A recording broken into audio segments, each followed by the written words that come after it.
Քաղաքապետը երկու անգամ փորձեց դուրս գալ ժողովրդի մոտ խոսել, որ չէին թողնում մարդիկ վատ օրինակ ունենալով իրենց աչքի առաջ, թե ոնց էին Միքայել Սրբազանին տարել, թույլ չտվեցին, որ քաղաքապետը գնար, բայց հետո ինչ-ինչ ընթացք տեղի ունեցավ եւ շատ արագ այսպես խառնվեցին, տարան այդ ներքևի մուտքը, որ դուք ուզում եք հիմա գնանք նայենք ոնց է կոդրված դուռը, այդ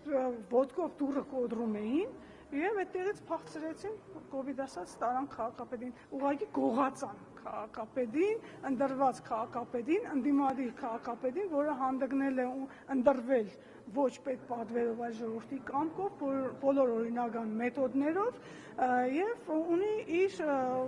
ուրույն տեսլականը քաղաքի զարգացման, երկրի ճակատագրի հետ կապված, պատժվել է, չի ներվել ամենայն հավանականությամբ դա եւ այդ գործողությունը ես գիտեք ընթացքում չեմ հասցրել նայել Facebook-յան գրառումները որոշ բարձրաստիճան պաշտոնյաների, այդ թվում ազգային ժողովի փոխնախագահի հետ ինչ ուրախություն, այդ ինչ ցնծություն է, այդ ոնց են անտեսար 6 ամիս տևեց, այս դուք նայեք թե ուր ենք մենք հասել, էլի,